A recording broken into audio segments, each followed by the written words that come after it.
Hello guys. आज हम पढ़ने जा रहे हैं कि जीएसटी में कॉन्स्टिट्यूशनल अमेंडमेंट्स क्यों आई। मतलब हमारा जो देश चलता है वो कॉन्स्टिट्यूशन के हिसाब से चलता है और उसमें जो भी हमारे कानून बनते हैं that will be pass through a constitutions, that will be in constitutions. जो भी जैसे कोई सा भी लॉ है, किस मैटर पे बनना है, वो सब हमारे कॉन्स्टिट्यूशन में लिखा होता है। अब हम ये डिस्कस करने वाले हैं कि जीएसटी हमें अपने कॉन्स्टिट्यूट जब जीएसटी आया तो हमें अपने कॉन्स्टिट्यूशन में अमेंडमेंट करने की क्यों ज़रूरत पड़ी। ठीक है, उससे पहले की एक बार पिक्चर देख लेते हैं ताकि आपको ज़्यादा क्लैरिटी आ जाए। तो उससे पहले आ, हमारे एक आर्टिकल है, आर्टिकल नंबर 265। वो कहता है no tax shall be levied except authority of law. No tax shall be levied except authority of law. इसका मतलब ये है, अथॉरिटी ऑफ लॉ का मतलब एक्ट। कोई भी टैक्स नहीं लगाया जाएगा जब तक वो एक्ट नहीं बनेगा। मतलब आपने सुना होगा, पहले बिल आता है, बिल पास होता है राज्यसभा में, लोकसभा में, फिर प्रेसिडेंट की असेंट लगती है, उसके बाद वो एक्ट बन जाता है। जब वो एक्ट बन जाता है तो वो एक तरह से पूरे देश में लागू हो जाता है। तो आर्टिकल 265 बोलता है कि हम कोई सा भी टैक्स नहीं लेंगे, नहीं लगाएंगे लोगों पे जब तक वो एक्ट ना हो। ठीक है। अब क्या है, दूसरा आर्टिकल है, एक आर्टिकल है 245। ये आर्टिकल ये बोलता है कि अगर स्टेट के लिए लॉ बना, जो स्टेट के लिए लॉ बनेगा वो स्टेट लेजिस्लेचर बनाएगी, और जो इंडिया के लिए, जो होल ऑफ इंडिया एप्लीकेबल होगा, वो पार्लियामेंट बनाएगी। ठीक है। तो पहला आर्टिकल हमारा बोलता है 265 कि कोई भी टैक्स विदाउट एक्ट नहीं लगाया जाएगा, और दूसरा आर्टिकल हमारा बोलता है कि कोई भी टैक्स होगा अगर वो इंडिया के लिए बन रहा है तो वो पार्लियामेंट बनाएगी, अगर वो स्टेट के लिए बन रहा है तो स्टेट लेजिस्लेचर बनाएगा। ठीक है। तो क्या था, ये हमारा 265 बता दिया मैंने आपको, 245 बता दिया। फिर नेक्स्ट है हमारा आर्टिकल 246। ठीक है। तो आर्टिकल 246 में ना 3 लिस्ट थी, वो मैं आपको बता देता हूँ कौन कौन सी लिस्ट थी। 3 लिस्ट थी। फर्स्ट है यूनियन लिस्ट।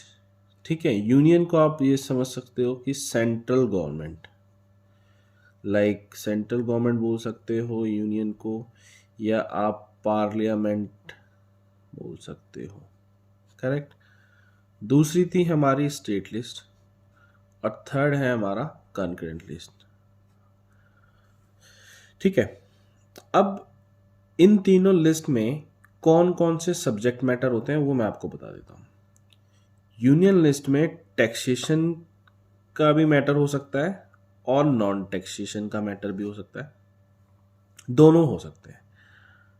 स्टेट लिस्ट में टैक्सेशन का मैटर भी आ सकता है और नॉन टैक्सेशन का मैटर भी आ सकता है। मगर जो कंकरेंट लिस्ट है उसमें जो सब्जेक्ट मैटर होगा वो ओनली नॉन टैक्सेशन मैटर होगा। अच्छा, ये जो मैटर मैं जो बोल रहा हूँ का मतलब ये है कि ये चीज़ें लिखी हुई हैं, चाहे वो टैक्सेशन मैटर की हो या नॉन टैक्सेशन मैटर की हो, उनके ऊपर लॉ बनाने का अधिकार सेंट्रल गवर्नमेंट को हो, जो यूनियन लिस्ट में दी गई हैं।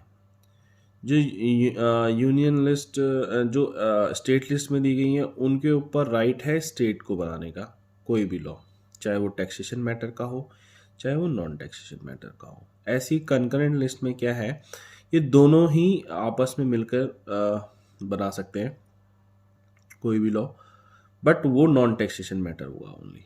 ठीक है। अब जैसे हम डिस्कस करते हैं कि कौन कौन से दिया है। जैसे आपका आपके ऊपर इनकम टैक्स लगता है, तो इनकम टैक्स के ऊपर जो भी टैक्स लगाएगी, जो भी रूल्स बनाएगी, जो भी एक्ट बनाएगी, वो सेंट्रल गवर्नमेंट बनाती है। ऐसे ही कस्टम ड्यूटी के ऊपर भी, ठीक है।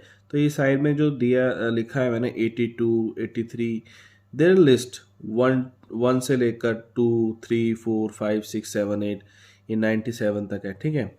ऐसे ही यहाँ भी है स्टेट में 1, 2, 3, 4, 5, 6, 7, 8, 9, 54, 51, 54, ठीक है।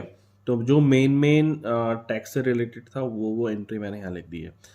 लाइक हम एक्साइज ड्यूटी कलेक्ट करते थे जब मैन्युफैक्चरिंग होती थी, तो वो एंट्री नंबर 84 में था। हम CST लगाते थे जब इंटर स्टेट सेल करते थे, वो 92A में था।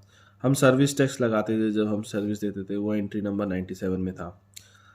इंपोर्ट करते थे तो कस्टम ड्यूटी लगती थी। इनकम स्लैब से हम अगर 5 लाख से ऊपर करते हैं अभी भी हम इनकम टैक्स देते हैं।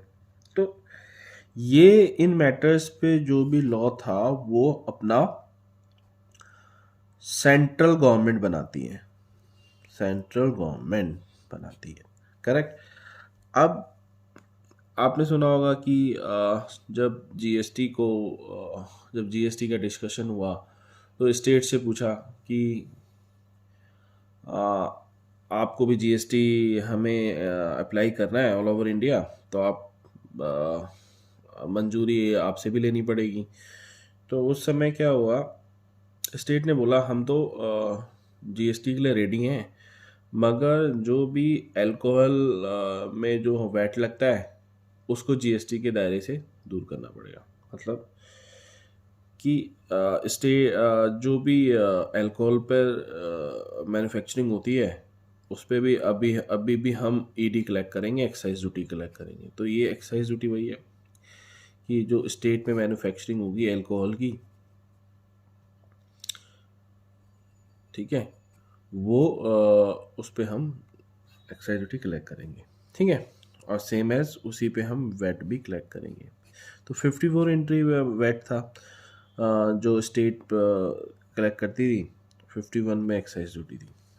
अब मैंने कुछ देखा कि कौन कौन से नॉन टैक्सेशन मैटर हैं जिस पे स्टेट, जैसे हमारी CBSE जो सेंट्रल बोर्ड एजुकेशनल है, जो मतलब एग्ज़ाम्स कैसे होने चाहिए, ऑल ओवर इंडिया एजुकेशन कैसी होनी चाहिए, ठीक है। मोटर व्हीकल्स के क्या रूल्स हैं, ठीक है, ऑल ओवर इंडिया कैसे होने चाहिए, ठीक है। तो ये इस मैटर पे सेंट्रल गवर्नमेंट है और स्टेट गवर्नमेंट है वो साथ में बना सकती है।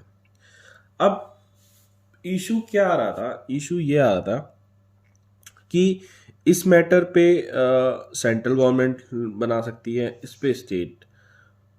और जब जीएसटी आया, GST is a combined of central और स्टेट। बट यहाँ पे अपना नहीं हो सकता था क्योंकि यहाँ पे ओनली सेंट्रल गवर्नमेंट ही बना सकती है, यहाँ पे स्टेट, और यहाँ पे दोनों मिलकर बना तो सकती हैं मगर यहाँ पे टैक्सेशन मैटर नहीं थे, करेक्ट। यहाँ पे टैक्सेशन मैटर पर लॉ नहीं था। मतलब टैक्सेशन मैटर सब्जेक्ट आप टैक्सेशन मैटर के में कर ही नहीं सकते दोनों मिलकर, आप ओनली नॉन टैक्सेशन मैटर में ही कर सकते हो। इसीलिए हमें क्या करना पड़ा, एक कॉन्स्टिट्यूशनल अमेंडमेंट लानी पड़ी जिसमें हमने बोला कि दोनों मिलकर टैक्स लगाएंगे, करेक्ट। तो अब मैं आपको दूसरे पेज में लेकर आता हूँ, यहाँ पे आर्टिकल डिस्कस किया गया है। तो आर्टिकल 246, थोड़ा वीडियो लंबा होता जा रहा है, तो आर्टिकल 246A है, ठीक है। ये अमेंडमेंट के थ्रू लाया गया आर्टिकल 246A। उसमें बताया गया इंट्रा स्टेट सप्लाई और inter state supply, correct. Inter state supply और intra state supply. Inter state आपको पता ही है, जो विद इन अ स्टेट है उसे इंट्रा स्टेट, जो आउटसाइड द स्टेट सप्लाई हो रही है वो एक स्टेट से दूसरे स्टेट, वो इंटर स्टेट, ठीक है। अब उसमें ये लिखा गया अगर CGST एक्ट है, central goods and service tax act है, उससे जो भी लॉ बनाएगा वो पार्लियामेंट बनाएगा, ठीक है, वो मैंने आपको उसमें दिखाया था कि पार्लियामेंट कौन सा एक्ट बनाएगा जो 245 में जो इंडिया के लिए एप्लीकेबल होगा पूरे, और स्टेट वाला स्टेट लेजिस्लेचर बनाएगा, और जो SGST है वो स्टेट लेजिस्लेचर बनाएगा। ठीक है, ऐसी जो IGST एक्ट है वो पार्लियामेंट बनाएगा। ठीक है, अब 286 आर्टिकल है, इसमें ये लिखा गया है कि स्टेट जो है वो अगर कोई सप्लाई आउटसाइड द स्टेट होती है और कोई भी इंपोर्ट एक्सपोर्ट होता है तो स्टेट उस पर GST का लॉ नहीं बना सकता। इसलिए आपने देखा होगा कि स्टेट ओनली वही GST में लॉ बना सकता है जो उसके स्टेट के दायरे में है। करेक्ट। फिर एक और अमेंडमेंट की गई जो कि 269A में की कि अगर IGST लगेगा तो उसे कलेक्ट कौन करेगा और उसे लगाएगा कौन। ठीक है, क्योंकि इससे पहले जो भी टैक्सेस लग रहे थे, जैसे CST लग रहा था, वो भी सेंट्रल गवर्नमेंट ही लगा रही थी, मगर उसका रेवेन्यू स्टेट को दिया जा रहा था। तो इसमें अलग से अमेंडमेंट लाई गई, उसमें बताया गया कि IGST जो लेवाई और कलेक्शन होगा वो सेंट्रल गवर्नमेंट के थ्रू होगा, मगर उसका अपॉर्चमेंट हो जाएगा, ठीक है, सेंट्रल गवर्नमेंट पे और स्टेट गवर्नमेंट पे। करेक्ट। और अभी जो 15 फाइनेंस कमीशन है उसने बताया कि CG 59% ले लेगा और SG 41% लेगा, जो भी हमारा IGST का रेवेन्यू कलेक्ट होगा। ठीक है, ये था कि GST में ये अमेंडमेंट्स क्यों आई। एक नेक्स्ट वीडियो में बनाऊंगा GST काउंसिल के ऊपर, ठीक है, जो कि बहुत इम्पोर्टेंट बॉडी है GST के अंदर। आई होप आपको डिटेल में सारी चीज़ें समझ आई होंगी, और आप एक काम और करिए, साथ के साथ नोट्स भी बना लीजिए। ठीक है, नोट्स बनाने से क्या होगा, आप इसको स्टोरी की तरह, और जैसी मैंने स्टोरी आपको बताई है उसकी तरह इसको रोज़ रिपीट कीजिए, तो ये अपने आप आपको याद हो जाएगा। ठीक है, थैंक यू, ओके बाय।